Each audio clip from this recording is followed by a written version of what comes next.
Well, welcome, ladies and gentlemen, to this edition of the 700 Club. As you know, we're in the home stretch of the race for the White House. Donald Trump and Hillary Clinton are hitting the key swing states like Ohio, Florida, and Pennsylvania.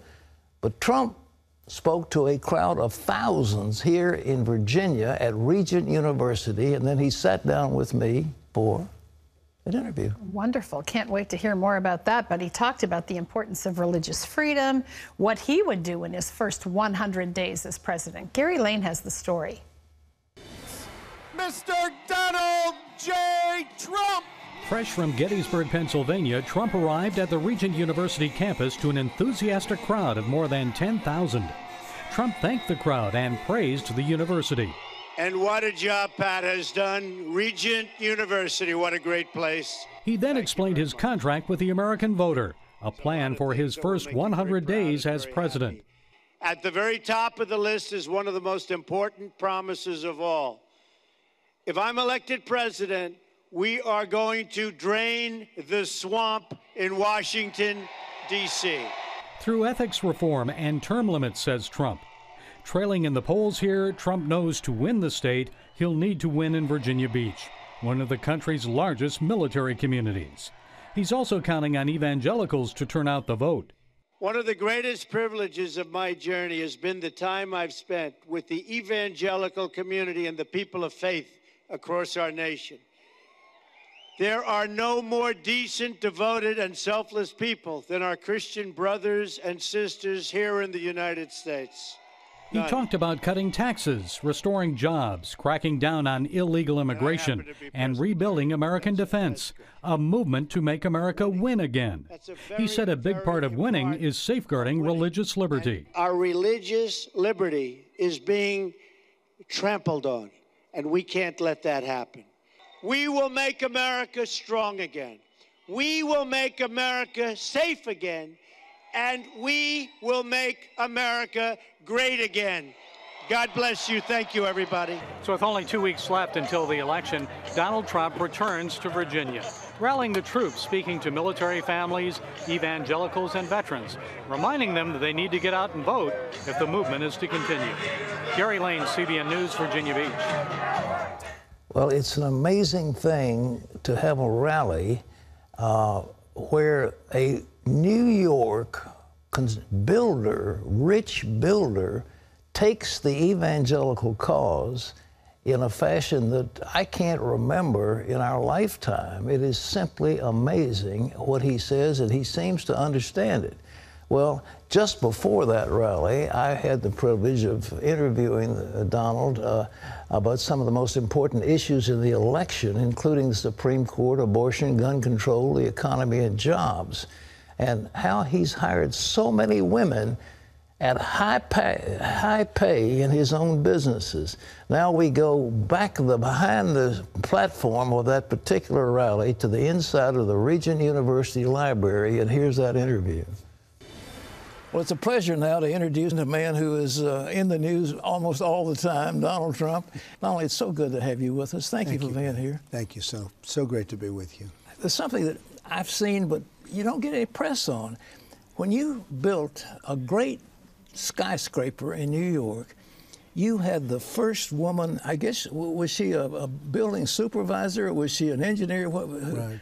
Well, I had the first woman supervisor, and I was very proud of that. Yeah. You're right, I don't get very much credit for it, but they don't like to mention that. But I've had many, many women in top positions, and I'm very proud of it.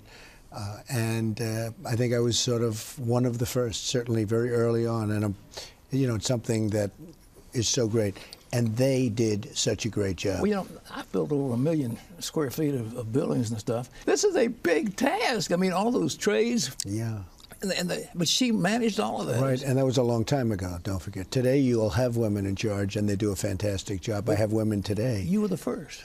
I think I was the first, certainly of a major building in New York City, absolutely. I want to ask you this. Do you expect to have women in your cabinet and in key positions in your administration? Oh, absolutely, without question. You know, I probably have 50%, maybe even more than that right now, in executive positions at the Trump Organization, and we're a very big company, very, very successful, and they do a fantastic job. But I have a tremendous number of women working for me at top levels. they talk about, you know, it's interesting, the Clinton Foundation, I understand there's a disparity in pay between women and men. You're going to make sure that women get paid for equal work with men. You're going to not be any question in the federal government that there's equality, right? Well, I do that, and frankly, I have women. I have the opposite problem. Sometimes I have women being paid more than men. I have a problem with the men, where they're saying the women are making more money than we are. So yeah, it just works out well, and they have been so incredible. So what do you look for when you pick of. employees? What qualifications do you look for? I look for energy. I look for honesty. You know about honesty. Sure. I look for. But you know, they need that energy. Without energy, it just doesn't seem to work to me. Yeah. I just see that you need that drive, whatever it is. You certainly need knowledge. I love education when you can get it, but I've had people without great education that have done a great job also. But you, and I think there's a certain instinct that some people have, you know, where you have that ability, whether it's business, where I'm involved, or hitting a baseball, or playing sports. You know, there are some people just with a certain ability. If you can find that person, it's a very special thing. You did a program, Apprentice. One of your famous lines was, "You're fired." You know, I think it's important in business to hire the best people and train them well, but also when people aren't cutting it, you do them a favor to let them go. That's true. It's so true. Oftentimes they won't do a good job because they don't like what they're doing, or they don't have the aptitude or ability. And honestly, they never love when you let them go. You understand that. It's funny. I've had people with me for 10 years, and I paid them well and everything else. And you can fire them easily, meaning nice and easy, or a little bit rougher, or even quite rough. It doesn't matter. They wake up the next morning, they've been fired. And generally speaking, they're not too happy. In other words, they'll see, you'll mention the name Trump or whatever, perhaps in your case, Pat, but they'll mention the name and they'll say, "Oh, he fired me," because you're still known to them for firing them. So it's sort of an interesting thing. But oftentimes when somebody's not doing the job, the best thing you can do, not only for yourself, but for them, is to tell them to go find something they like more. Well, in the Veterans Administration, they didn't serve the needs of veterans, and yet a lot of those guys got bonuses. Right. Oh, it's terrible. That's a crime. One of the worst run enterprises. You take a look. What's happening with the veterans is so sad, and we're working with the veterans very closely. We have tremendous veteran support. I don't know if you know, even the polls are showing us, you know, way, way, way ahead with the veterans. We're going to work with the veterans. You wouldn't hesitate, though. I mean, if those people are not serving the veterans, if they've been cheating and lying, to fire them. Can you do that under civil service rules? Or well, in Phoenix, the answer is, in theory, you can't, but I do it anyway. In Phoenix, they have people who got caught stealing, and they couldn't fire them. Okay? They're going through a process right now. So I think it's terrible. Look, the rules have to be changed. The whole government is changed, becomes so bureaucratic. But there's a good example. The Veterans Administration is so poorly run. Well, and with us, it'll change. We've got to change the civil service laws in some fashion so that you reward ability and punish insufficient activity, you know. But that'll happen, Pat. That'll happen. I might say I was reading an article in the Wall Street Journal. I think the reporter was Kimberly Strassel, and she said Donald Trump knows more about constitutional law than Hillary Clinton. How come? What's the deal? Well, I think that's right. That was actually a very complimentary article. I appreciated it. But it's true. Well, you have to, I mean, when you're doing business, very interesting. When you do as much business as I have, you sort of learn really a lot about a lot. And if you don't know things, you're not going to be doing that. As you said, you built 1 million feet. When you do that kind of work, you get to know everybody. You get to know from the foundations to the plumbers to the sheetrock, to the carpenters. You know, the whole thing. I mean, you get to know a lot. But yeah, I think she's probably right about that. Well, you know, but Hillary made statements in that debate concerning the Supreme Court. She was asked, "What is the Supreme Court?" She said, "Well, it's an organization representing the whole nation, and their principal task," and I'm putting words in her mouth, I'm paraphrasing, "is to look after the little guys." That's not what the Constitution says. Right. That's right. Oh, you have. Well, I thought I gave a good answer, and we talked about religious liberty. Yeah. We talked about Second Amendment, meaning I talked about. And I thought Hillary did very poorly in that debate. I thought it was not a good But job. she is a lawyer. I went to Yale Law School ahead of them, but she went to Yale Law School, and the Heller decision, for example, Right. she wants to overturn Heller. Right. And she said Heller had to do with keeping guns away from little toddlers. Right. That's nonsense. That's right. It's absolutely right. She was giving that answer, and I'm sitting there I'm saying, what's going on? Look, Hillary, I don't want to say overrated. Why should I say anybody's overrated? But Hillary would do a poor job as president. If you look at the job she's done for our country, if you look at the Middle East and the disaster that is, if you look at New York State, where she was a senator and she was going to bring jobs back to upstate New York, take a look at what happened. It was a disaster. But you know, Heller, the D.C. law said only people with permits can have guns. Right. Permits are hard to get. Even if you have a permit and you have a gun in your house, you have to disassemble it. Right. So if a woman's got a gun and a burglar comes in, she's got to go and pick you have all to go those parts and put it assemble. together. I mean, it makes women terribly vulnerable. Well, she gave the wrong answer, and I think I straightened the answer out. Yes. But she gave the wrong answer, and she wasn't called for it. But that's happened a lot. Well, if you're president, we're talking about guns and, you know, Supreme Court. So that Heller decision was one. And the law, the Second Amendment, they talk about a well-ordered militia, and then they talk about the right of the people to keep and bear arms shall not be curtailed. So Heller basically said this has to do with the First Amendment, the Second Amendment freedom to own guns personally. Right. A lot of those judges thought it had to do with the militia. Right. Well, it's true. And actually, Judge Scalia is the one that was so involved. And I don't know if it was his last decision. It was one of his latter decisions. But, you know, I'm going to replace, as you know, and I've been very strong, he was sort of a role model from the standpoint of what I'm looking to do in terms of replacing our judges. And one of the important things I think about when we think in terms of the Supreme Court, Pat, that is such an important element of this election. Yes. Because this president, whoever it may be, hopefully it'll be me, is going to replace 2, 3, could even be 4. I mean, could even be 4 Supreme Court judges. I mean, perhaps more than anyone. I've even heard the scenario could be 5. You said in Gettysburg today that you would appoint from that list. Is that right? Federalist Society, vetted very carefully, great scholars, pro-life, very, very fine people, Second Amendment, and, you know, I think a very good list. We have a list of 20 judges, and all been vetted by Federalist Society, and I think, it's gotten great marks. Well, something else that Hillary did, she took the radical feminist view in relation to abortion, and she didn't back off one iota in that debate, not one. And you called her on partial birth abortion, and she said it's not as bad as you said.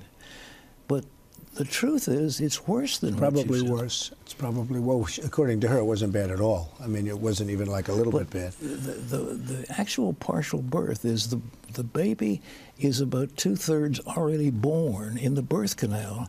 The doctor turns it around to get to its head, punches the back of its skull, and then evacuates the brain. It is the most barbaric thing. And to defend that and say that's a woman's right? And I said it very strongly. A lot of people I must say, I've been called by a lot of pastors, I've been called by priests, thanking me because they said they've never heard anyone explain it quite the way I explained it. And, you know, I'm very happy about the fact that we can get the word out because it's terrible. She defended that barbaric practice of partial birth, and then she defended Planned Parenthood, $500 million plus federal dollars. Right. It's terrible. Well, according to the rules of Hillary, you can take the baby at 9 months, and you can imagine what you have to do to that baby to get it out. And you can take that baby at 9 months, and you can abort. And a day prior to birth, you could take the baby. And I said it's unacceptable. Well, and that's a lot of people agreed with me. infanticide. A lot of people, even on the other side of that issue, agreed with me on that. Well, I think the majority of people now, at least fetal viability, beyond that, the majority of women do not stand for abortion on demand. Up to that point, they say, well, I'm pro-choice. You have said you're pro-life. You're unashamedly pro-life. Yeah, I'm pro-life, and I'll tell you, I see more and more people going that route, and you see it too. You know, when you talked about, as an example, other things where they become less and less popular or more popular, the whole pro-life movement is becoming more and more politically popular in terms of politically popular, which actually surprises people. Sure. And you're seeing it too, I think. But it's become more and more standard politically, and I think that's a great thing. You know, Hillary is playing to women. Are you seeing any shift of women toward you in relation to these issues? Because I would think that the average woman loves children. I have 14 grandchildren. I've got 9 great-grandchildren. I love those children. And to think that you'd want to slaughter those children, it must, the average woman is compassionate and loving. Well, I'll let you know on November 8th, the evening of November 8th, right. And we'll see. We'll see. But I think we did very well in the debate. We've gotten great marks. A lot of people said, most people said we won that debate pretty easily. And well, maybe one of the reasons we won it was pro-life. Well, I think so. So it could very well. You were so well positioned that most people don't even talk about. They don't even talk about what you did. And that was the first question. It's very interesting. That was the first question of the evening. Now, let's talk about your growth plan. Are you going to grow the economy? You said, I think, about 25 million jobs. Right. You laid out today in Gettysburg your plan. You want to give us 2 or 3 points of what you're going to do? Well, one of the things we're going to do is, first of all, I have to say we have to renegotiate trade agreements. Yeah, because NAFTA and these trade agreements are just sucking the jobs right out of our country. In Virginia and every other place. I mean, they're just taking our jobs. So we have to renegotiate trade agreements. And if we can't make the right deal, we're going to end it. And I want to be free trade. I'm 100% free trade, but these deals are horrible, what's going on. Now they want to do TPP, Trans-Pacific Partnership. Right. Which is going to be another disaster. The gold standard, according to Hillary. The gold standard. And then all of a sudden it goes from the gold standard to, then she heard me talking about it, and now she goes against it. But if she ever won, she'd sign it in a heartbeat. She'd sign it in a minute. We're going to be substantially cutting taxes, not only for the middle class, but for business. We're bringing it down from 35% to 15%. And that will be such an unbelievable, because our businesses, Pat, are leaving this country. Because taxes are too high. Well, they can't compete. They can't compete. Yeah. They can't compete.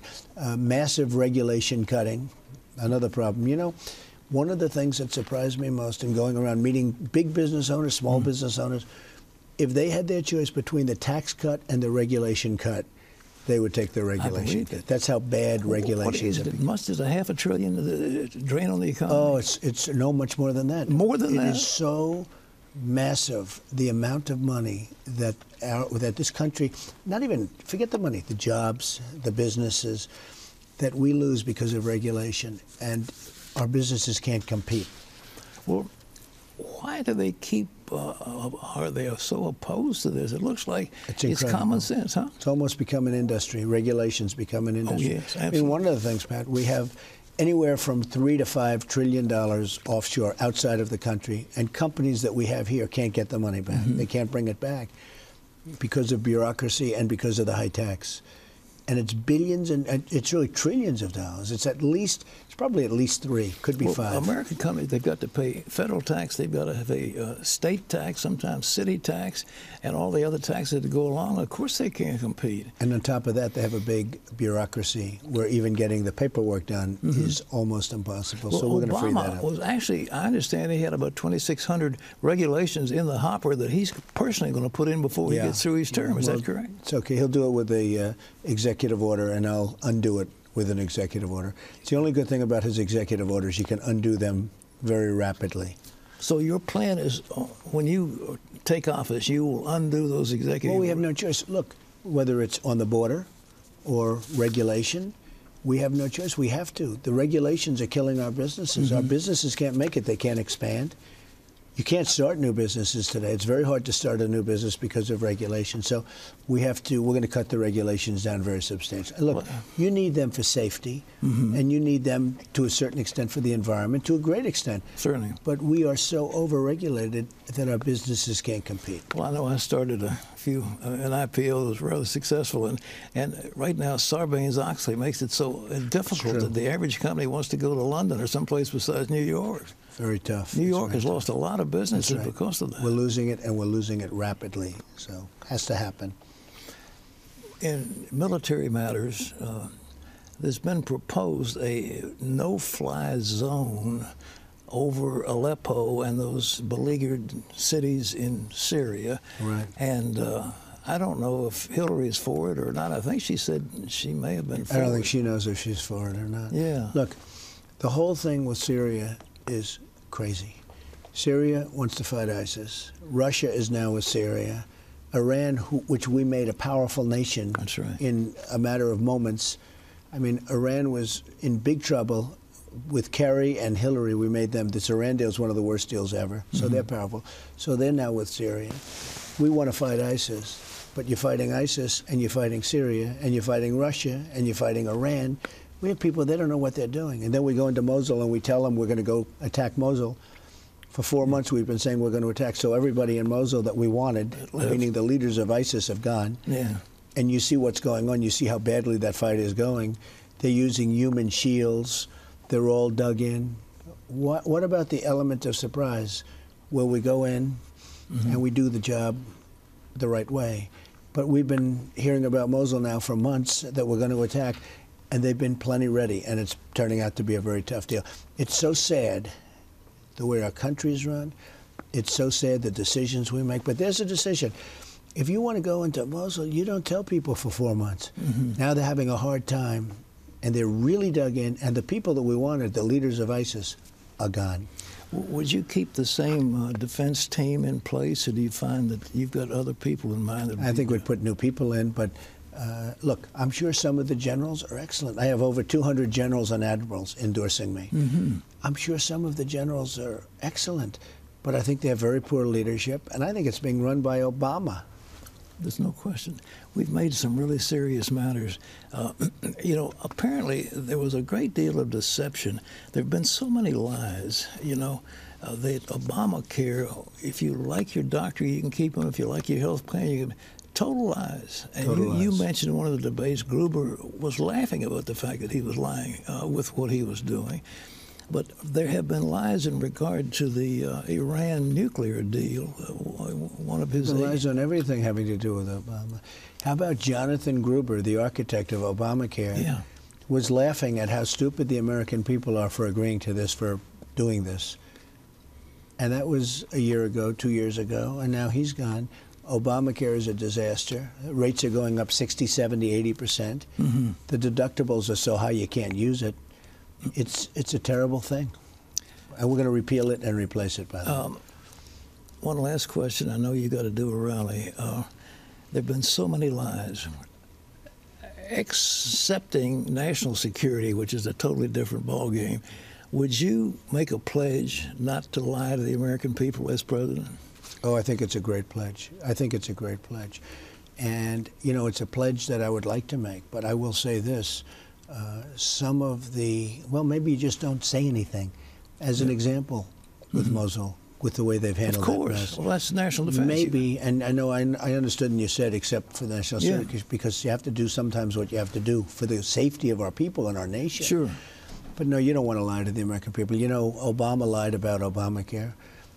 In many ways, he lied. Frankly, if he didn't lie, he could have never gotten it through because the Democrats went along because they actually believed him. They're very unhappy with it. Obamacare is falling of its own weight, but we're going to terminate it. We're going to repeal it and replace it. I appreciate so much you being here. Donald, thank you so much. Thank you very much, Pat. God bless you. Thank you. Thank you. Well, how about them apples? Yeah, it was, you know, it's good when you hear him not in front of 10,000 people and not, you know, at a podium Look, he's a very likable guy, and he's very knowledgeable. You don't build a $10 billion enterprise in the middle of New York and be a total dummy. I mean, he knows what's going on, and that's why the people are saying. But in my lifetime, and I have been involved all the way back to Harry Truman, I've known presidents over and over, and I've worked and I ran as president, for president. I've never seen anyone that totally embraced the evangelical platform the way that platform in Gettysburg does. I mean, it's an amazing thing that we're seeing a man who's a New York financier, entrepreneur, builder, hotshot, come in this way. But anyhow, it was up close and personal, ladies and gentlemen. I appreciate the fact that the Trump organization actually rented space for Regent to have the rally. Yeah. Well, it was a perfect place, and the day was beautiful. Gorgeous. I mean, it was great. Over 10,000 people showed up. So anyhow, that was fun.